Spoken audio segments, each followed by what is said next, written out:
Bienvenidos a bordo. Hoy no al avión, al helicóptero, porque Mauricio aterrizó hace un ratito en uno de sus actos más interesantes, por lo menos para él, porque él siempre quiso jugar de centroforward en una cancha profesional. Y hoy se dio el gusto, aterrizó con el helicóptero en la cancha profesional de Ferro. Y de paso se fue al estadio cerrado de Ferro, 4.000 personas más o menos, casi todos dirigentes sindicales vinculados al Momo Venegas, donde Mauricio hizo un stand-up. Interesante stand-up, sin el ritual peronista, más allá de que se cantó la marcha, pero lo citó al general 2 o 3 veces, les dijo a los argentinos que tienen que tener mucha confianza, el Momo Venegas le habló a los pobres en particular y le dijo que confíen que van a dejar de ser pobres. Realmente un acto de un optimismo fantástico, que además en el caso de Mauricio estaba rodeado de parte de su elenco que viene del peronismo de algún modo. Por ejemplo, estaba Jorge Triaca, que es hijo de un gran dirigente sindical ya fallecido, ya muerto, del sindicalismo argentino. Estaba Patricia Bullrich, que fue una militante, digamos, para decirle de algún modo, de la juventud peronista en la época del rock and roll en la Argentina. Y estaba Guillermo Dietrich, el ministro de Transporte, que para muchos puede ser no precisamente peronista, pero está casado con una peronista o con la hija de uno de los dirigentes más interesantes que ha habido en el no en el sindicalismo, en la política bonaerense del justicialismo. Bueno, Mauricio hizo algunas promesas, anunció alguna medida y habló de algo que los sindicalistas aplaudieron, pero con el tema con el cual van a tener algún tipo de problema.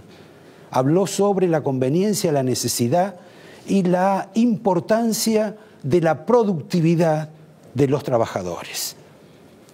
La productividad de los trabajadores no necesariamente pasa por expulsar trabajadores, pero implica en alguna medida que hay trabajadores que van a tener que adaptarse a un nuevo sistema, que quizás no puedan funcionar en el sistema y de pronto que se encuentren en situación como la de los docentes, que los docentes, como ustedes saben, están en huelga, entre otras razones, porque no quieren aceptar que deban aprender.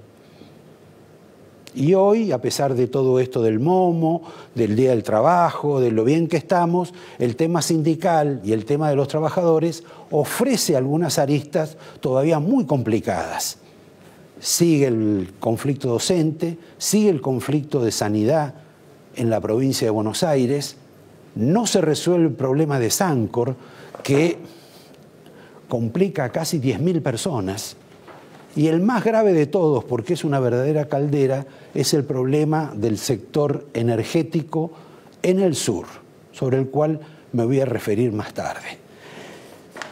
Antes quiero mencionar un detalle que hubo hoy, porque como ustedes saben hubo varios actos sindicales, como 5 o 6. El sueño de Macri, que haya 5 o 6, que sean todos peronistas y que estén todos divididos. Pero en uno de ellos, debido a la confraternidad de Venegas con Macri, algunos del peronismo tradicional o del nuevo peronismo cometieron un acto de ignorancia brutal, tan brutal que casi lo estaban amenazando de muerte a Venegas, porque pegaron un cartel que decía Venegas traidor, que es una de las costumbres del peronismo ancestral de calificar traidor a todo aquel con el cual no comparte criterios, y decía Venegas traidor, te va a pasar lo mismo que a Bandor. Ustedes saben, Bandor fue asesinado en el gremio en la década del 60, a finales de la década del 60, creo, y siempre se lo consideró como una persona que no había estado en el final de su vida de acuerdo con Perón y que había sido mandado a matar, hasta inclusive se mencionaba que a Perón no le había causado ningún malestar la muerte de Bandor. Pero esa es otra película. Lo cierto es que a Bandor lo mataron los que luego fueron los montoneros. Inclusive algunos de los que participaron luego fueron montoneros. Pero este cartel de amenaza a Venegas lo firma la Juventud Sindical. Nadie sabe qué es la Juventud Sindical, pero en aquellos tiempos la incipiente Juventud Sindical estaba en contra de los que mataron a Bandor. Y en aquella época estar en contra significaba que se trompeaban, se tiroteaban, se lastimaban y se mataban. O sea que los que hicieron este cartel, además de salvajes, de prepotentes y totalitarios, son unos ignorantes. El acto de hoy, que fue importante para muchos, no tanto para otros, implicó también otra realidad, una división entre lo que piensa el gobierno en materia sindical y lo que piensa la Iglesia. Porque nos estamos acercando a momentos de definiciones con la gente del Papa. El Papa evidentemente se lleva mal con el gobierno de Mauricio Macri y hoy expresó a través de uno de sus voceros, Jorge Lozano, que lo tiene más que preocupado, más bien inquieto, el problema de la desocupación en la Argentina, cuando Mauricio Macri decía que se estaba creando empleo y que además la gente que ganaba plata formalmente no le alcanzaba para llegar a fin de mes. Ni siquiera la otra CGT, la que está presuntamente en contra del gobierno, se atrevía a hablar tanto. Suspendemos este capítulo sindical, quizá a la espera de otras novedades, y les voy a anunciar quiénes van a estar en este programa, porque este programa hoy está protagonizado, o va a estar protagonizado por dos personas, en realidad va a estar por tres, pero hay dos que son casi las noticias de la semana, o del mes, o del año, de acuerdo a cómo termine la película, que son, el primer caso es la renuncia y puesta en desafío por parte de Martín Lustó a la interna de la capital federal del gobierno de Macri y de Horacio Rodríguez Larreta. El protagonista entonces es Martín Lustó, que está sentado ahí, como seguramente ustedes lo han visto, y si no lo vieron les pido al director que lo muestre ahora. Es bueno saber qué va a pasar con Lustó, porque Lustó hoy en algún sentido se habla más que de Cristina. En algún sentido hay quienes piensan que por ahí le produce más daño a Mauricio Macri que lo que le podría producir Cristina. Y por último, y no menos, ha planteado una cuestión casi de índole, de naturaleza democrática, que lo complica a Macri, lo complica a Rodríguez Larreta y la complica a Elisa Carrió. Todo esto lo vamos a hablar con Lustó. El otro tema medianamente interesante es el de Laura Di Marco. Acaba de publicar un libro frondoso, creo que alrededor de 400 páginas, sobre Macri y el entorno, con entrevistas con el presidente de la Nación. Algunas de las definiciones de Macri son impensadas, inclusive dichas casi con un calor de debate, todas importantes, sobre su padre, al que calificó de demente, sobre Carrió, a quien le reprochó duramente algunas de las declaraciones exageradas, según él, sobre personajes como su primo Macri, como Lorenzetti, como Angelici.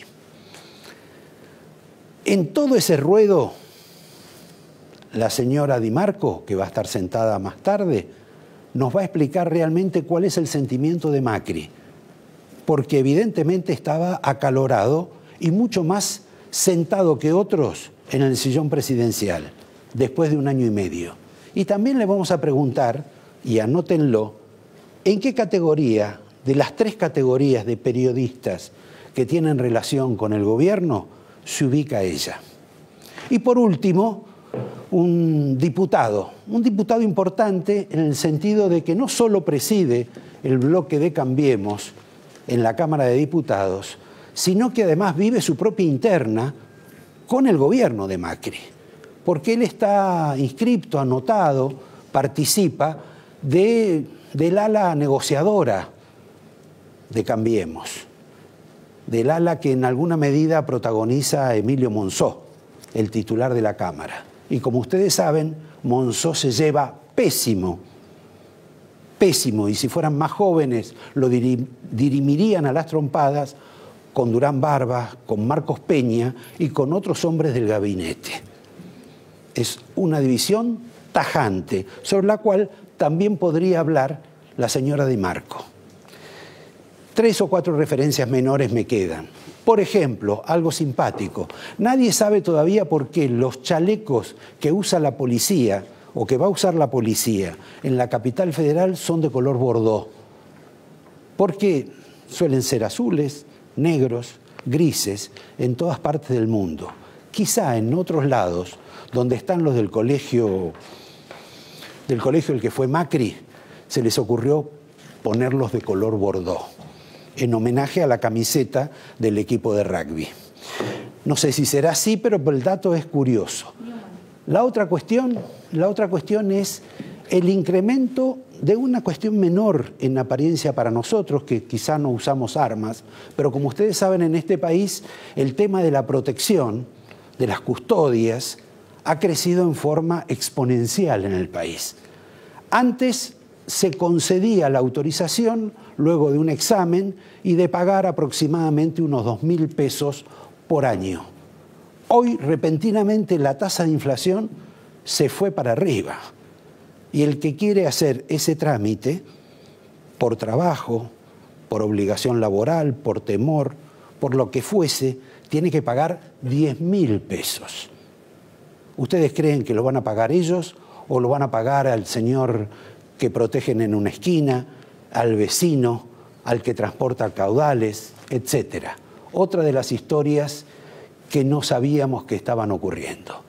Por último, porque no quiero perderme de esto, que me parece que es una cuestión gravísima, es el tema del problema de la energía en el sur. Los conflictos, la caldera que hay en Neuquén y en Santa Cruz, la caída de los equipos de perforación. Nunca en 100 años la Argentina produjo menos petróleo que ahora. Les repito, en 100 años, nunca. Es una política deliberada del gobierno que quiere fijar el tema de los precios internacionales en el ámbito local. Los precios internacionales no son acompañados con los impuestos internacionales y tampoco son acompañados por los salarios internacionales.